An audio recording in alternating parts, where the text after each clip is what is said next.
The Chicago Bears are set for a breakthrough season, and I don't care if Luke agrees. That and more on today's edition of Locked On NFL. The new Locked On NFL. The madman Tyler Rowland is your double shot of NFL espresso, with the Locked On local experts on every major story. Get ready, Rowland is revving up. The new Locked On NFL starts now. Locked On Podcast Network. Your team every day. Football fans, welcome in to the Locked On NFL podcast, bringing you a double dose of the NFL's biggest stories with help from our local experts that know your favorite teams like no one else. I am your host, the madman, Tyler Rowland, joined today by Locked On NFL expert, the brain, Luke Braun. On today's episode, we are doing our bold predictions for the 2025 season. We're going to tell you what teams we think get a lot better this year, which teams get a lot worse this year, and we'll fire off who we think may draw some negativity this season. Before we dive into all of it, do want to thank you for making Locked On NFL your first listen and for being an everydayer here with us at the Locked On Podcast Network, where it's your team every day. Today's episode is brought to you by Mazda. Just like there's more to every player, more dedication, more attention to detail, there's more to a Mazda vehicle. I love my Mazda personally, but stay tuned later in the episode for highlights in this week's Moving the Game Forward. But Luke, we got to come straight out of the gate here with one that we disagree on. One of the teams that I think will improve the most in the NFL this year is the Chicago Bears. And my guy, Lauren Cox from Locked On Bears, has some excitement about the Bears as well. But the things about this starting offensive performance that I was so encouraged by is just how structured and in rhythm Caleb and the offense looked. They came out passing fast and furious, and I think that was pretty intentional by Ben Johnson. I think it was 3 straight passing plays before their first run had a holding penalty. They very clearly wanted to come out throwing and get the passing game into a rhythm, and that happened very quickly when it comes to like timing. And the Emperor's clothes look so good. Oh, listen, I know it's preseason, but I think the structure, the timing, the nuances, the details of the offense are going to be so much better under Ben Johnson than they were under Matt Eberflus and his staff. I think here's really the crux of my argument here, that the Bears are going to be massively improved. I think they break through this year. I think the Chicago Bears do make the playoffs as a wild card team, as we talked about on yesterday's episode, me and Spencer, when we predicted our playoff teams. The crux of my feeling is that the Bears actually have more talent than what their record said last year. It was poor coaching, and think about the Hail Mary. Think about in Thanksgiving against Detroit when they had the clock mess up at the end of the game and it just ruined it. You could blame some of that stuff or the clock thing on Caleb Williams, and he has his point in it, but I just feel like Ben Johnson's going to have him so much more buttoned up, so much more ready, and they're just going to be a much better team with better coaching. So really, if I'm going out on a limb with anything, it's that I do think Ben Johnson is a good coach, and I think the Bears have good talent, and you put those two things together, I think they're going to take a big jump forward this year and make the playoffs. Yeah, well, this time, Tyreek Stevenson, maybe he just won't be on the field for the Hail Mary or something. Maybe you'll play your backup cornerback. It's like and Caleb Williams is still there, and he had a lot of problems with the operational stuff last year. And I think blaming coaching for that, 100% fair. Bears clearly agree. They fired everybody. Right. The thing with Ben Johnson that has always fascinated me is that the success he had in Detroit was due to a lot of complexity with a lot of veterans on that Detroit offense. So you could install some pretty high-level stuff, and everybody kind of understood the fundamental operational stuff.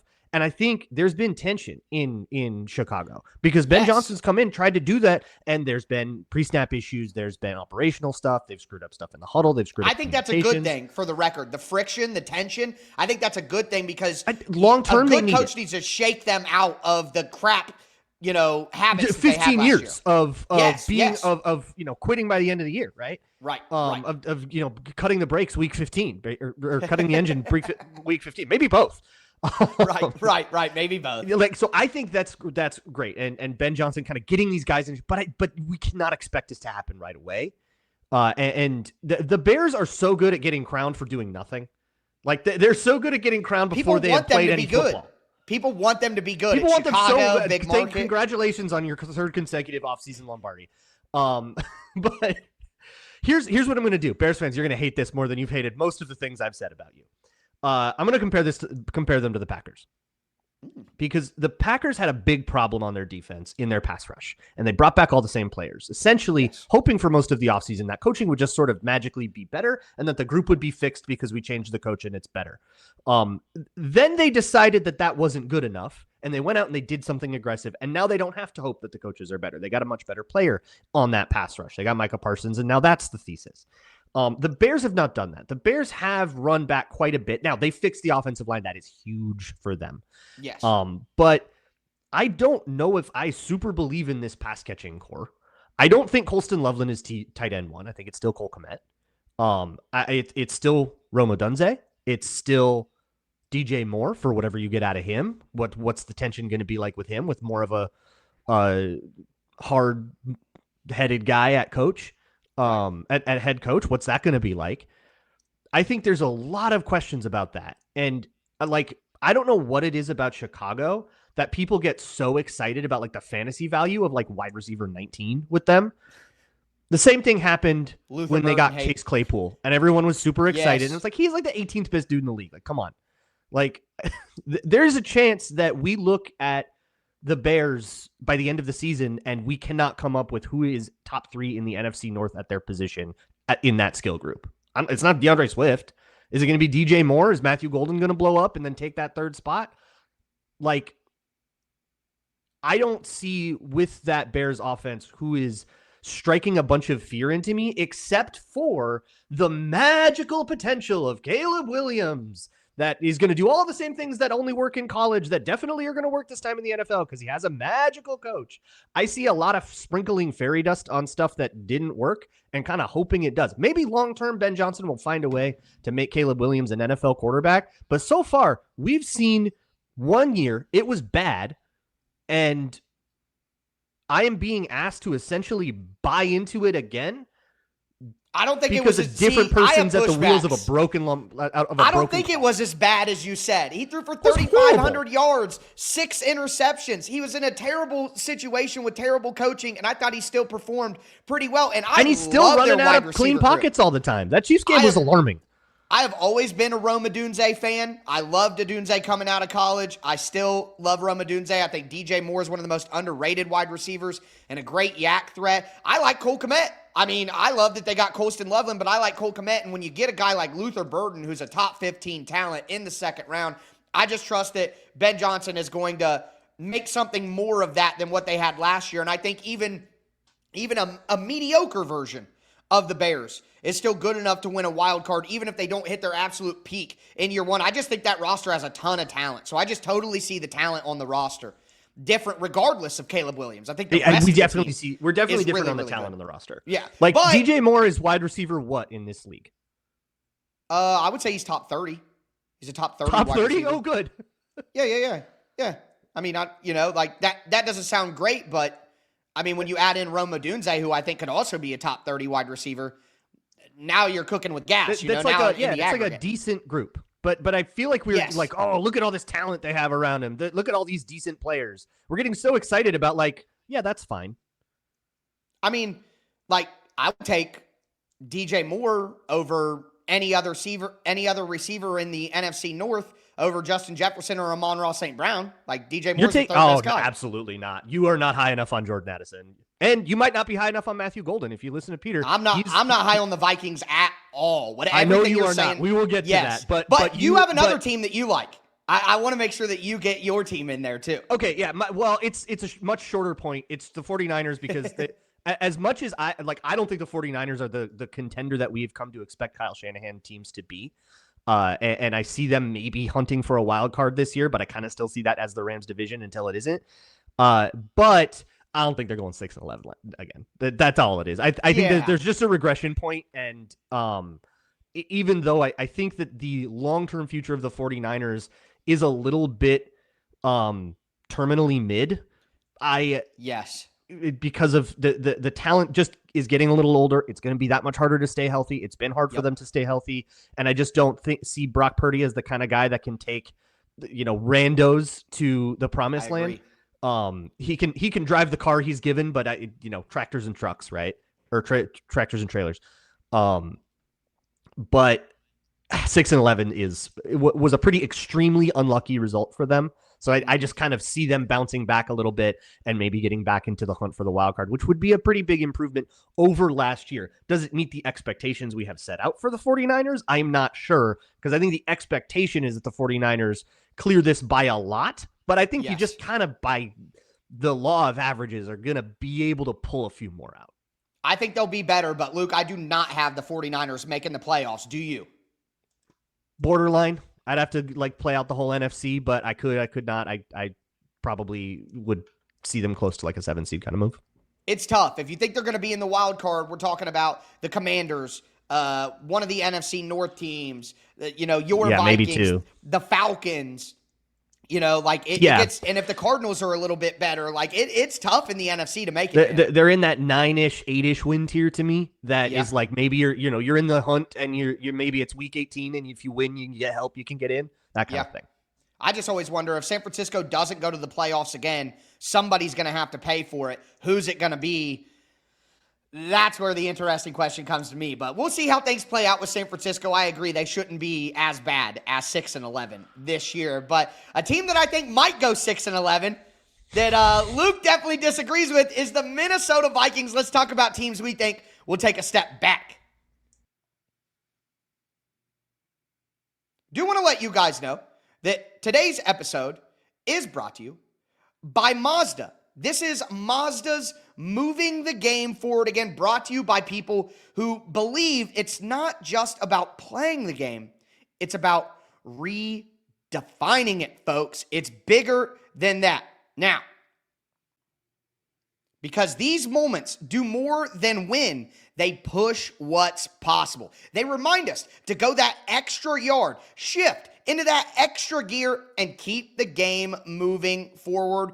Talk about keeping the game moving forward. A lot of teams out here in the NFL need to take their games forward this year. We saw some big moments last year, but, some of these teams like the Bears, like the 49ers, didn't quite do enough, so they need to make sure that they go all out this year. And, at the end of the day, that's going to keep the fans and the players alike moving forward, because they're always chasing the next great moment. When you follow what moves you, the unexpected is only the beginning. And just like there's more to every highlight, there's more to a Mazda vehicle. Mazda, move and be moved. Today's episode is also brought to you by Supply House. When the opening whistle blows on a new repair, get your crew moving forward with Supply House. Order today and see parts on your doorstep tomorrow. Over 280,000 plumbing, HVAC, and electrical items from the most trusted brands in the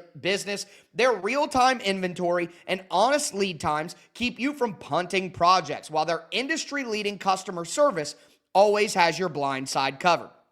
You need parts fast for a project? Supply House has next-day delivery. Talk about a game changer. The part-finding tool, the 3D schematics can save you hours on the job, where every detail matters. And their Trade Master perks, like priority shipping and dedicated support, make the whole process smoother. Join the free Trade Master program today and score serious perks like priority shipping, lower prices, and a dedicated support line. Visit supplyhouse.com to sign up for free and use the promo code SHCollege5 for 5% off your order. That's supplyhouse.com. Real people, real service. All right, Luke, let's continue today's edition of Locked On NFL. We're doing our bold predictions for the 2025 season. We did teams that we think will get better. I would throw the Jags in that mix too. We didn't have time to get to it, but I love those Jacksonville Jaguars winning the AFC South this year. But Trevor Lawrence will break out this time, bro. Trust me. I don't think he needs to. It's always that year 7 breakout, or what is it? The roster is that good. Again, Luke, just like the Bears, a really, really talented roster with better coaching should be a much better football team. That is my easy equation. But not every team can get better. When teams do get better, that means other teams take a step back. And Luke, we'll come out fighting again. I think the Vikings take a step back. I think that J.J. McCarthy, I've never been a believer in J.J. McCarthy before he got drafted by the Vikings. I didn't believe in J.J. McCarthy. I think the deep accuracy is something that he struggled with, and he might be improved in that area. But Sam Darnold was excellent at making explosive plays last year. I think that at the end of the day, the Vikings are a very good team, but I don't think that J.J. McCarthy is any good at all. And I think the Vikings went 14-3 last year, and there's some natural regression for them anyways. I don't think the Vikings make the playoffs this year. They're competitive, but I don't think that they're going to make the playoffs. Tell me why I'm wrong. I don't think you said anything super offensive there. That's pretty standard. So, okay, FanDuel over-under set at like 9 wins. How do you feel about that? I would go under. I think they'll you would be go 7. Under the 9. Okay. I would say 7 or 8. Okay, yeah, because 6-11, like we started before, that's a lot. That's a lot different. I get less pessimistic as we go through the show. All right. Yeah. Look, if you don't like J.J. McCarthy, you don't like the Vikings. That's going to be the way. If you don't like the quarterback, you won't like the team. That's completely fair. And J.J. McCarthy is an unknown. He was in college a year ago. 2 years ago, and a year ago he was hurt. We haven't seen him play any meaningful football. We've seen like 2 preseason drives from him and whatever you can glean out of training camp. That's a really small sample. So drawing any sweeping conclusions from that would be very stupid. So every time on Locked On Vikings, I've had to talk about him. You have to hedge it. You have to say, look, it's just camp. Look, it's just preseason. It looked really good. It looked really nice. There's a lot of stuff to like about it. Yeah. But like you have to temper it, right? So I'm not going to argue too hard with you there. I'm really high on the Vikings because I like J.J. McCarthy. I liked him before the draft. So we disagreed on that in the first place. Right. But what I will say is you can't talk about how all these teams are, well, it's great talent and great coaching, and then be like, but the Vikings are loaded with a ton of talent. TJ Hawkinson, Justin Jefferson, Jonathan Allen, Jonathan Grenard, Jordan Addison, even the older guys. Andrew Van Ginkel, Blake Cashman, all these guys have played so well. They retooled their offensive line, and the coaching is as proven as it gets. Kevin O'Connell is seen as the gold standard for QB whisperer. Yes. Am I wrong about that? Am I lying about that? 100% Brian correct. Flores is at the cutting edge of defensive schematics. So if there's a ton of talent and good coaching, basically the argument against the Vikings is that J.J. McCarthy will be so much worse. He'll be as bad as Nick Mullins, and they won't be able to win a game. If that's what you think, okay, that's a really extreme take for a guy that, again, you don't know that. You can't know that he's going to be that bad any more than I can know he's going to be super good and they're going to win 14 games again, which like I super agree. I think expecting the Vikings to win 14 games again is pretty insane. Right. There's natural regression there too. If they win 11, right, they're in the playoffs. Maybe they don't win the division, but they're in the playoffs. And J.J. McCarthy looks like he's cemented himself as a franchise QB. Every Vikings fan will be absolutely thrilled with that. Yes. And yeah, that will count as regression, but who cares? Yeah, I mean, you could still regress to a good season when you went 14-3. I think this is similar to, the San Francisco thing. The 49ers take, but the opposite. Absolutely. Yeah. They were just so good last year, and there are a few changes, that could make a difference. The offensive line has some new faces on it that should be improvements in theory, but, I watched the Colts play a lot with being in the division, covering a team in that division, and, Ryan Kelly has had his struggles of recent, and I don't mind the rest of the offensive line is pretty good, so I'm not going to act like the offensive line is some kind of issue, but I'm just saying it doesn't mean that everything will be as great as last year is really the overall point. And if the quarterback play is a significant step down, then the natural regression plus the quarterback level going down, that would equal the Vikings not making the playoffs 7-8. Something like, 7 wins, 8 wins, something like that. But I understand that they have a lot riding for them that would make it tough to regress too much. And coaching is huge. It's crazy, the double standard that I've been dealing with the Vikings and the Bears. It is unfreaking believable. The Bears can get a brand new head coach, and everybody just immediately assumes that that's going to work out and be perfect, right? Yes. Every time the Vikings, well, we got to wait and see. We got to know. We don't know if it's good, right? But the Bears can get brand new things. Everybody's like, crown him Coach of the Year. It's going to happen every single time. They can get wide receiver 30 and be happy. And you can be like, look at all that talent. While meanwhile, the Vikings have arguably the best in the game right now. And you go, oh, I don't know, 6-11. Coming off a hammy. Double standard. How's the hammy, Luke? How's the hammy? The hammy's been fine for like a week. What are you talking about? Well, good. I drafted him number 2 overall in my draft, so I needed to hear that. Yeah, good. There's no question. He'll be good to go for the season. And also Jalen Naylor, who was day-to-day, is also looking optimistic to start the season. If you're looking for a wide receiver 3, getting Adam Thielen in, so that group has been kind of papered over while Addison is suspended for a couple of games. And then one of the best wide receiver 2s in the league gets to rejoin them when they head out to Dublin in Pittsburgh. Oh, baby, you are all not high enough on Jordan Addison. It's crazy how ignored he gets. He shares a field with Justin Jefferson. Another guy gets the attention. I get it. From a fantasy perspective, there's a market share issue. But when Justin Jefferson went down in his rookie year and he stepped up and became wide receiver 1, we all saw what he could do. And if Justin Jefferson got raptured tomorrow, the Vikings would have a well-ranked wide receiver 1 already in the building. That has been my Jordan Addison take. I'm a Jordan Addison extremist. Call me a homer. I don't care. I like Jordan Addison, but I think that's insane to put him on that level. Like, I would not have him within the top 15 wide receivers. We already saw it in the NFL. You can't. What if Justin Jefferson get hurt? We saw it. We saw him miss 8 games. Right. And they won 6 of them. T. Higgins is going to look even better if Jamar Chase isn't out there because he's getting the ball a lot more. I think T. Higgins is in that category too. Absolutely. Jonnu Smith got 120 targets last year and got $12 million out of it. Jonnu Smith ain't good like that. You know what I mean? Like, you get the ball enough, anybody looks better. Arthur Smith didn't do anything wrong. He was right to prioritize Jonnu Smith over Kyle Pitts. We should probably all apologize to him over that. Well, why not? How about not pay either of them $12 million a year? You know what I mean? Like, that's where I stand. For tight ends. That's not even that bad for tight ends why don't anymore. You just not pay Jonnu Smith that. But regardless, we spent a lot of time on these Vikings, and it's a very good discussion. Obviously, you're very informed, and I don't really care about how informed you are. I don't like them. But, Luke, what team do you think is going to take a major step back this year? The Cowboys are about to crater. It's going to be real rough. Sorry, Brian Schottenheimer. You got pulled into... He was a sacrificial lamb. Yeah, you got asked to pilot a plane that is already crashing. It's rough. I don't see how that defense, run by Matt Eberflus, by the way, who we just spent a long time disparaging by proxy. Yes. With, it's just the roster is barren. The Dak Prescott is awful. Again, what is it, year 9 for Dak Prescott? Year 10? Yeah. When is the breakout supposed to happen? You had a nice rookie year, and you made it... Whoa. See, I can't take this. I'll bye. Slander the Cowboys all day, but I think Dak is super underrated. Dak is a 4,000-yard season walking every year if he's healthy. Now, if you want to say he can't stay healthy... He's been a Kirk Cousins. He's fine. But not if the team around him sucks. Kirk. But fair enough. I think the prime version of Kirk Cousins in Minnesota... and Dak were probably in a similar tier. I can give you that. Yeah, he's a Kirk Cousins. He'll put together 4,000 yards. He'll put together a lot of good games. He'll have a couple of stinkers every year that makes you just a little bit question it, and then he makes a whole bunch of money. And he's not taking his team. He can't string together 4 really good games against really good teams like you have to in the playoffs, and that's why the Cowboys can't get to the NFC Championship game. Well, that's why the Cowboys can't do anything. It's not like and now this is as bad of a team as Dak Prescott has ever been on.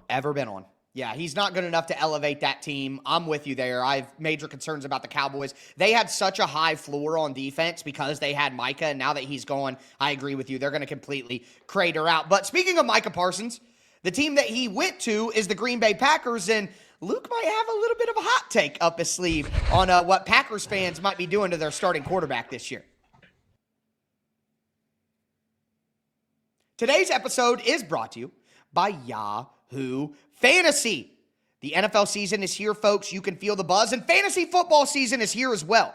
Everyone's researching, drafting, building their championship squads. If you haven't joined a league yet, now is the time, and it's all happening on Yahoo Fantasy. This year, I'm playing fantasy football on Yahoo Fantasy, and you should too, whether you're a first-timer or a veteran creating your millionth league. Yahoo Fantasy is loaded with fun ways to compete. Season kickoff is September 4th. Now is the time to start playing Yahoo Fantasy Football because, again, you could do the new Yahoo Fantasy Guillotine League where the lowest scoring team gets eliminated each week until there's one team left standing. You want to play instantly with friends. You could try the new Draft with Friends mode. You prefer the classics. You can get your crew together and go head-to-head in a private league. No crew? No problem. Join a public league. That's the easiest way to play. Again, the NFL season kicks off on Thursday, September the 4th, so don't wait. Start your league now. Draft now at yahoofantasy.com/LockedOnNFL.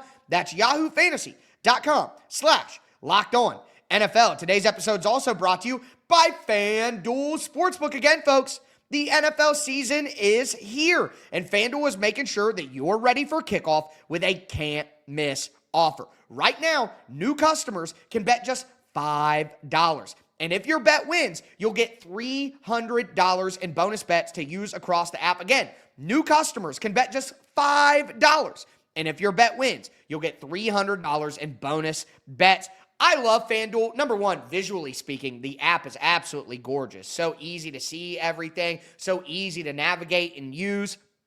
Also, hitting those same game parlays, doing a couple of little player props, and to win big. Absolutely so much fun tracking it during the games. It makes every game more exciting, whether you're watching your team or you're just, keeping an eye on your fantasy lineup. So, are you ready to play? Download the FanDuel app now by visiting FanDuel.com to get started. That's FanDuel.com to place your first $5 bet.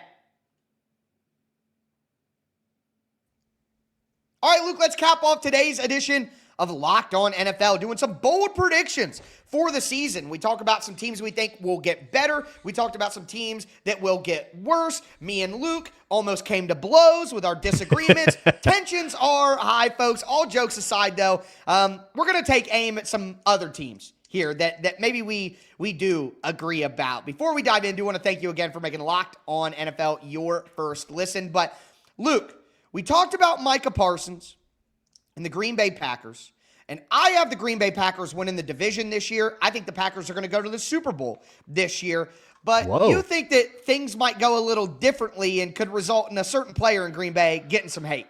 Look, I know Packers fans, okay? As any Minnesotan does, yeah. All right? We all know our fair share of Packers fans. I know Peter Bukowski. I know, plenty of people in my life. And if you're a Packers fan under 40 years old, you basically have no memory of a world without Brett Favre, Aaron Rodgers, or Jordan Love.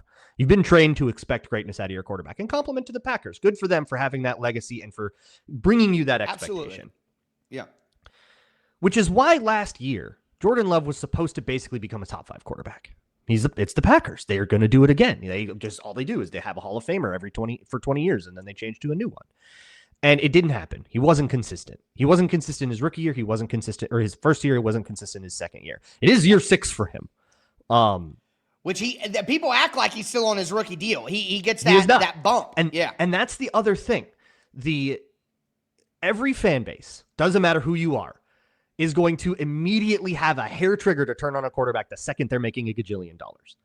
Any athlete, really. As soon as you get paid, any little blunder, you go, oh my God, we paid $200 million for what now?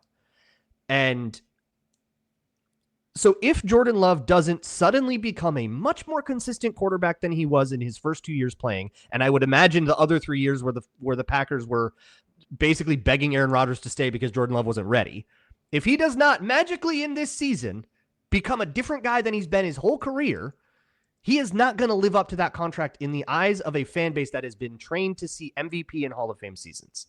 So I think that by the end of this season, Packers fans are going to turn on Jordan Love.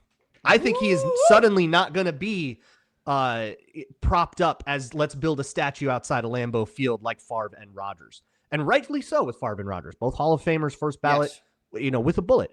But Jordan Love has not been that guy. It's going to be the first time he throws 3 interceptions like he did in the last time we saw him go out there, and another time, and there was a 2-interception game too. Those games are too frequent for Jordan Love. He kind of goes in the same tier as Dak for me. You can have a great game. You can get hot in Toyotathon. I agree. But if you blow 4 of them a year by just showing up and having a stinker, your team can't win the Super Bowl. Yep. You need to be more consistent to rattle off 4 straight wins in January. And that's what Packers fans have come to expect. I think patience in Green Bay is a little thinner than we might all realize. And the Micah Parsons deal makes that even juices more. It up. It juices it up. The impatience. Now, I think it was Mina Kimes said, okay, they're a contender now. And so if you start 2-3, because Jordan Love had a weird one against Detroit in week 1, I don't know, man. I agree. And here's the thing. Remember, back a couple of years ago, Jordan Love throws that crossbody interception against San Francisco. I think he's more Brett Favre than he is Aaron Rodgers. And I think a lot of people kind of excuse that. It's like when we talk about the Packers and why they can't get it done, it's Jordan Love's fault. It's always other things. I mean, I've seen people take shots at Matt LaFleur before they would take shots at Jordan Love. And I think that is absolutely insane. So I'm with you there. If there's something that derails the Packers season, it's the inconsistency and the turnover nature of Jordan Love. Now, I want to say one more, because this is one that I've been on all summer, and I can already tell you, Luke, we're going to do a show in the middle of the season, if you're right, called Jordan Love Lost. That's what we're going to do.